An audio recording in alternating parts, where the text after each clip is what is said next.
बंगालच्या उपसागरात निर्माण झालेलं फेंगल चक्रीवादळ पुद्दुचेरी आणि तमिळनाडूच्या किनारपट्टीवर धडकलेलं असून त्यामुळे तमिळनाडूसह पुद्दुचेरी, कर्नाटक आणि दक्षिण आंध्र प्रदेशात मुसळधार पाऊस सुरू झाला आहे.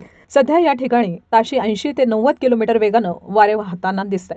फेंगल चक्रीवादळ रविवारी पहाटे उत्तर तमिळनाडू आणि पुद्दुचेरीच्या किनारपट्टीवर पोहोचलं. तमिळनाडू आणि पुद्दुचेरी या दोन्ही ठिकाणी गुरुवारपासून मुसळधार पाऊस त्यामुळे पडत आहे, ज्यामुळे चेन्नई विमानतळ रविवारी पहाटे 4 वाजेपर्यंत बंद करण्यात आलं.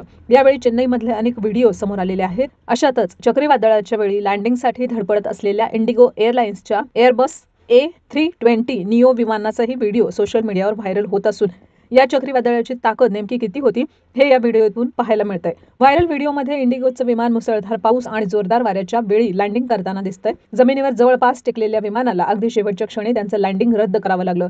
जमिनीपासून अगदी काही इंचावर असलेल्या या विमानाचा अपघात होणार असं वाटत असताना हे विमान पुन्हा एकदा आकाशात झेपावलं. या दरम्यान हेलकावे खात असलेल्या लँडिंगचा प्रयत्न करत असलेल्या या विमानाचा व्हिडिओ सोशल मीडियावर सध्या व्हायरल होतोय.